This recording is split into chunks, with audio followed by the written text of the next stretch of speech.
Film ഗാരേജിന്റെ ഏറ്റവും പുതിയ കൽക്കി world wide Kerala box office റിപ്പോർട്ടുകളിലേക്ക് ഇവർക്കും സ്വാഗതം. ഇന്ന് ബുധനാഴ്ച ദിവസം കൽക്കി എന്ന സിനിമയുടെ 14ാം ദിവസമാണ് തിയേറ്ററുകളിൽ ചിത്രത്തിന്റെ ഏറ്റവും പുതിയ കേരള ട്രാക്കിംഗ് റിപ്പോർട്ട് പുറത്തുവരുമ്പോൾ തിങ്കൾ മുതലുള്ള ദിവസങ്ങളിൽ കാണാൻ കഴിയുന്നത് പോലെ പ്രതിദിനം കളക്ഷൻ ഇടിവാണ് ഇന്നും സിനിമയ്ക്ക് കേരളത്തിൽ സംഭവിച്ചിരിക്കുന്നത്. ഇന്നലെ ചൊവ്വാഴ്ച ഇതേ സമയം 31 ലക്ഷത്തിന് മുകളിലാണെങ്കിൽ ഇന്ന് ബുധനാഴ്ച അത് 28 ലക്ഷത്തിന് മുകളിലാണ്. ഇന്നലെ 60 ലക്ഷത്തിന് മുകളിൽ കളക്ഷൻ ഉണ്ടായ സിനിമയ്ക്ക് ഇന്നും 60 ലക്ഷത്തിന് മുകളിൽ കേരള ഗ്രോസ് കളക്ഷൻ ഉണ്ടാകുന്നതാണ്.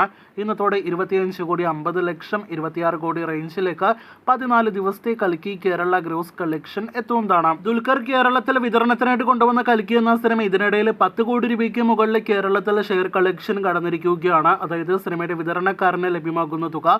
അപ്പോൾ മികച്ചൊരു കേരള ഷെയർ കളക്ഷൻ സിനിമ നേടിയെടുത്തിരിക്കുകയാണ്.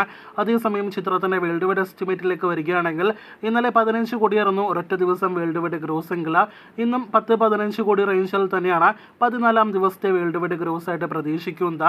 അങ്ങനെയെങ്കിൽ ഇന്നലെ 13 ദിവസത്തെ വരെയുള്ള റിപ്പോർട്ടുകൾ പ്രകാരം 860 കോടിയോളം രൂപ വേൾഡ് വൈഡ് ഗ്രോസ് നേടിയെടുത്ത സിനിമ ഇന്നത്തോടെ 875 കോടി വേൾഡ് വൈഡ് ഗ്രോസിലേക്ക് എത്തുന്നതാണ്. വൈജയന്തി ഫിലിംസ് നിർമ്മിച്ച സിനിമയുടെ 900 കോടി official collection box office poster കഴിഞ്ഞ തിങ്കളാഴ്ച പുറത്തു വന്നെങ്കിലും ഇനിയും ആ 900 കോടി കളക്ഷനിലേക്ക് ട്രാക്കേഴ്സ് കണക്കുകൾ പ്രകാരം എത്തപ്പെട്ടിട്ടില്ല.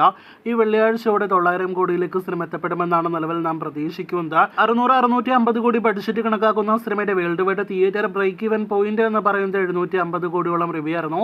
ആ കളക്ഷൻ പിന്നിട്ടതോടെ ഹിറ്റ് സ്റ്റാറ്റസ് നേടിയെടുത്ത സിനിമ നിലവിൽ സൂപ്പർ ഹിറ്റ് സ്റ്റാറ്റസും ഉറപ്പാക്കി കഴിഞ്ഞിരിക്കുകയാണ്. കൂടുതൽ ബോക്സ് ഓഫീസ് റിപ്പോർട്ടുകൾക്കായിട്ട് കാത്തിരിക്കൂ.